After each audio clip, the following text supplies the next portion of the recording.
आंखें बंद कीजिए और जरा सोचिए 8 मार्च 2026 अहमदाबाद का नरेंद्र मोदी स्टेडियम खचाखच भरा है। ढोल नगाड़ों की गूंज, नीली जर्सियों का समंदर और हर चेहरे पर एक ही सवाल, क्या इस बार भी तिरंगा लहराएगा? क्या इतिहास दोहराया जाएगा जिसका मंच सजा है डिफेंडिंग चैंपियन भारत की धरती पर? और दांव सिर्फ एक खिताब नहीं बल्कि इतिहास है। पूरी दुनिया की नजरें हैं भारत पर, जो इस बार लड़ने के लिए नहीं अपना ताज बचाने उतरी है अपने ही घर में T20 वर्ल्ड कप 2026। और सवाल है बच्चे बच्चे की जुबान पर, क्या टीम इंडिया लगातार दूसरी बार T20 वर्ल्ड कप जीतकर नया युग शुरू करेगी? पिछली बार जब ICC mains T20 world cup में भारत ने ट्रॉफी उठाई तो सिर्फ जीत नहीं थी, वो बयान था कि भारत का दौर फिर से आया है और अपुनिच विश्व क्रिकेट का सरताज है। अब बारी है 2026 की, जहां मेजबानी की जिम्मेदारी और उम्मीदों का पहाड़ दोनों टीम के कंधों पर है। तो चलिए आज की इस वीडियो में हम इसी बात को समझेंगे कि क्या भारत लगातार दूसरा T20 वर्ल्ड कप जीतकर इतिहास में अपना नाम सुनहरे अक्षरों में लिखेगा या फिर दबाव और उम्मीदों का भार रास्ता रोकेगा। हम हैं कप्तान सूर्य कुमार यादव के नेतृत्व में आक्रामक T20 यूनिट, लेकिन सवाल अब भावनात्मक नहीं है, टैक्टिकल है। देखिए बैक टू बैक जीतना रेयर है, और रेयर इसलिए क्योंकि नॉकआउट्स कैरेक्टर की परीक्षा लेते हैं, सिर्फ स्किल की नहीं। लेकिन इम्पॉसिबल तो नहीं है, आइए पूरा डिकोड करते हैं। तो सबसे पहले नजर डालते हैं सुपर 8 पर। तो सुपर 8 में अपने ग्रुप में south Africa, West Indies, Zimbabwe मौजूद है। वहीं ग्रुप बी में आती है श्रीलंका, इंग्लैंड, न्यूजीलैंड और नंबर 1 टीम। और कमाल की बात तो यह है कि अपने ग्रुप में सभी टीमें अनबीटन एंटर कर रही हैं, सभी टेबल टॉपर सर करके आ रही हैं, जो कि भारत के लिए एक तगड़ा चैलेंज होने वाला है। और देखिए डिफेंडिंग चैंपियन होना साइकोलॉजिकल एडवांटेज भी है और बोझ भी है। पूरे जहां की नजरें आप पर होती हैं, हर टीम आपको हराना चाहती है, हर मैच हाई इंटेंसिटी होता है, हर गलती पर स्क्रूटनी होती है। डिफेंडिंग चैंपियन होना दोधारी तलवार है। एक तरफ कॉन्फिडेंस होता है, हमने पहले किया है फिर कर सकते हैं, लेकिन दूसरी तरफ दबाव होता है, हर टीम हमें हराना चाहती है। सुपर 8 में आकर तो हर मैच मिनी फाइनल बन जाता है, हर गलती हेडलाइन बनती है, हर टैक्टिकल डिसीजंस डिसेक्ट होता है। होम एडवांटेज इस दबाव को कम नहीं करता, कई बार बढ़ा देता है। अगर शुरुआत मजबूत रही तो मोमेंटम अनस्टॉपेबल हो सकता है। अगर शुरुआती झटका लगा, नैरेटिव नेगेटिव हो सकता है। क्राउड आपका मोरल लिफ्ट तो करता है, लेकिन प्रेशर ज्यादा बनता है। देखिए ये वीडियो वास्तविकता के इर्द गिर्द घूमेगी और मैं बुनियादी शुगर कोटिंग नहीं करूंगा,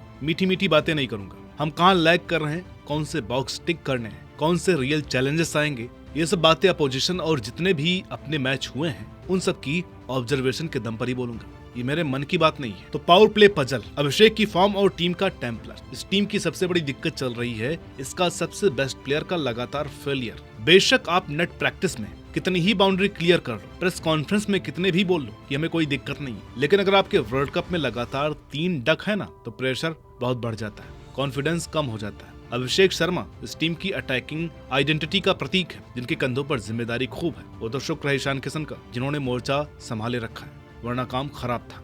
वैसे शर्मा जी का गेम सिंपल है, पहली गेंद से दबाव बनाओ, बॉलर को सोचने के लिए समय मत दो। Ultra risky high risk game है भाई का, जिससे उन्होंने बहुत सारी आइकॉनिक इनिंग्स खेली, लेकिन अभी 3 फेलियर आ गए, लोग उन्हें गालियां दे रहे हैं। जिस फार्मूले से आपने फूलों के बागान लगा दिए, उसकी देन कांटे भी तो होंगे ना। और मेरे ख्याल से इतना भी क्रिटिसाइज करना अभी ठीक नहीं है। इन्होंने 200 के स्ट्राइक रेट से आधी भी ऐसे ही लाई थी, लेकिन जब वर्ल्ड कप में आपका खाता भी न खुला तो समस्या सिर्फ रन की नहीं रहती। समस्या नंबर 1 साइकोलॉजिकल इम्पैक्ट। अपोजिशन को कॉन्फिडेंस मिल जाता है कि अब तो इसे हम रगड़ देंगे।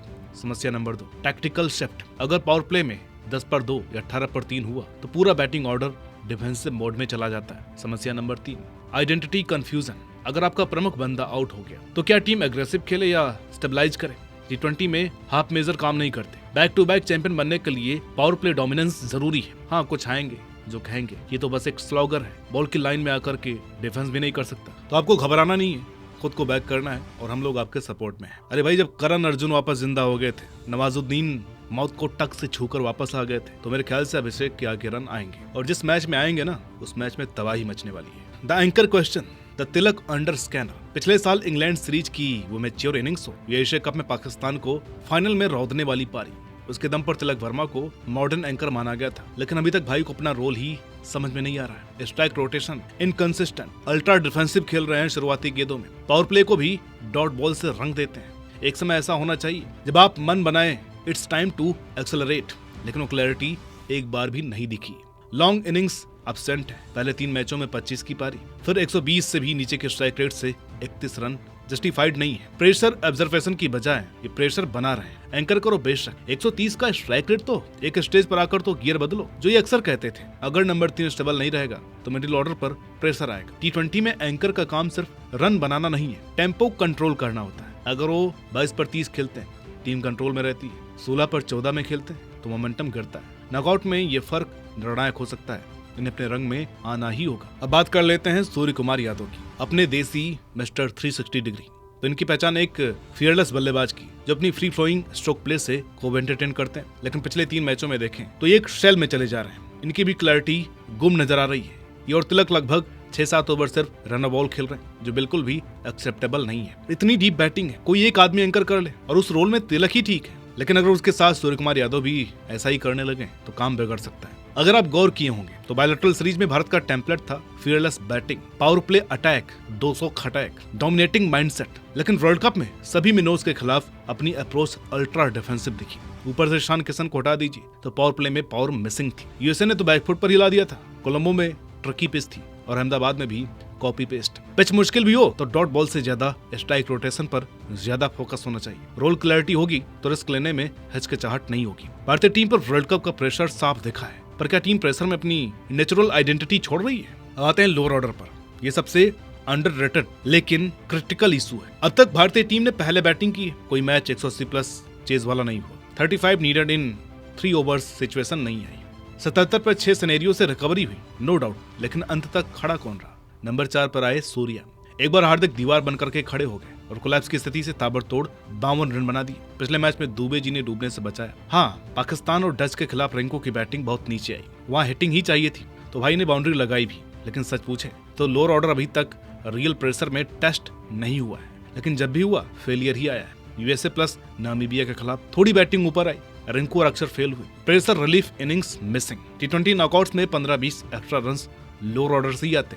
अगर बल्ले से कंट्रीब्यूट नहीं करते तो फिनिशिंग फ्रेजाइल हो सकती है। इनको क्लिक करना ही पड़ेगा। इस टूर्नामेंट में भारत ने 4 मैच डिफेंड किए हैं। अपनी बॉलिंग जबरदस्त है, नो डाउट, लेकिन चेजिंग अलग स्किल है। जहां अपोजिशन होती किल है, यहाँ तिलक की भूमिका बहुत बड़ी है। Tempo awareness, required run rate calculation, risk assessment, emotional control. अगर सेमीफाइनल में 178 चेज करना पड़ा तो क्या टेम्पलेट रेडी है? Chasing under lights, crowd pressure और स्कोर बोर्ड प्रेशर, ये डिफेंड करने से बिल्कुल अलग मानसिक खेल है। बैक टू बैक चैंपियन बनने के लिए दोनों स्किल सेट चाहिए। Super 8 the real battlefield.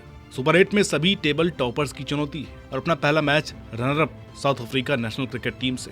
David Miller तो डंडे को तेल लगा करके तैयार बैठे।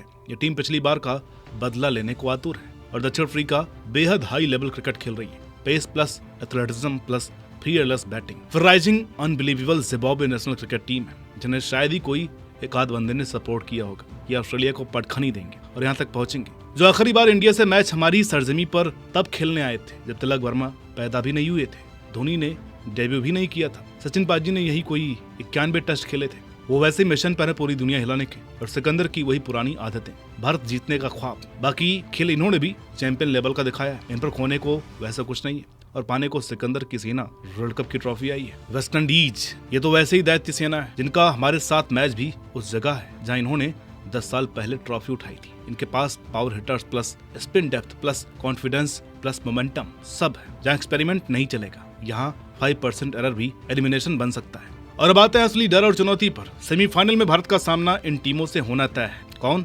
इंग्लैंड। इनमें तो वैसे ही फायर पावर ओवरलोड है, explosive openers, brutal middle overs, acceleration, ultimate finishers, high quality pace attack. England का टेम्पलेट सिंपल है, स्कोर बोर्ड प्रेशर क्रिएट करो। अगर इंडिया डिफेंसिव माइंडसेट लेकर के उतरा तो इंग्लैंड 250 माइंडसेट्स के साथ सब कुछ ध्वस्त भी कर सकता है और खुद परास्त भी हो सकता है। न्यूजीलैंड बिग मैच विनर्स, इन लोगों की नॉकआउट टेम्पलेट अनमैच्ड थी और रहेगी। ऊपर से हम इनसे कभी जीत भी नहीं पाए किसी T20 वर्ल्ड कप में, तो क्या ह्यूज अब जीत जाएंगे? कॉन्फिडेंस अच्छा है लेकिन ओवर नहीं। इनके फायरी ओपनर्स ताबड़तोड़ फॉर्म में है। Superman fielding, smart bowling rotations, काम अंडर प्रेशर कप्तान है। न्यूजीलैंड पैनिक नहीं करता, डिसिप्लिन से हराते हैं। सेमीफाइनल में टैक्टिकल चेज मैच होगा। और हाँ, पाकिस्तान, ठीक है आप इन्हें नंबर 1 टीम कहते हैं, लेकिन इन्हें भी लाइटली नहीं ले सकते। इनके ओपनर भी तगड़े फॉर्म में, अनप्रेडिक्टेबिलिटी उनका सबसे बड़ा वेपन है। Sudden batting collapse. India versus Pakistan semifinal is equal to emotional pressure 10x। यहाँ स्किल से ज्यादा नर्व्स काम आएंगे। श्रीलंका, जी हाँ, ये भी किसी से कम नहीं है। Full high spirit, fearless approach, steel guts. हाल ही में उन्होंने ऑस्ट्रेलिया को हरा कर दिखाया है कि उन्हें हल्के में नहीं लिया जा सकता। Dangerous top 3 plus young energy plus tactical awareness is equal to dangerous mix. Underdogs knockouts में सबसे खतरनाक होते हैं क्योंकि उनके पास खोने को कम और जीतने को सब कुछ होता है। You can't take anyone lightly. Semifinal कोई फॉर्मेलिटी नहीं होगा, ये करेक्टर एग्जामिनेशन होगा। सबको फेयरली रेट करो, लेकिन पाकिस्तान को इतना भी सर पर मत चढ़ा लेना। तो फाइनल जवाब की तरफ बढ़ते हैं। Can India win back to back? सीधा जवाब है हाँ, बट नो कंफर्टेबली। आपके पास skill, depth, experience, home condition सब कुछ है, लेकिन अभी तक बिगेस्ट टेस्ट्स बाकी है। High pressure chase, super 8 survival, knockouts composure, lower order execution, back to back T20 world cup जीतना रेयर है, लेकिन इम्पॉसिबल नहीं है। टैलेंट मौजूद है, क्वेश्चन माइंडसेट का है। अगर टीम हेजिटेशन को छोड़कर क्लैरिटी अपनाती है तो 2026 भी अपना ही होगा। और जाते जाते बस यही कहूंगा कि घबराना नहीं है, जीतेंगे हम ही। बाकी आपका क्या कहना है कमेंट करके बताइएगा। वीडियो अच्छी लगी हो तो लाइक कीजिए, शेयर कीजिए। चैनल पर नए हो तो प्लीज सब्सक्राइब करना ना भूलें। मिलते हैं आपसे अगली वीडियो में, तब तक के लिए नमस्कार।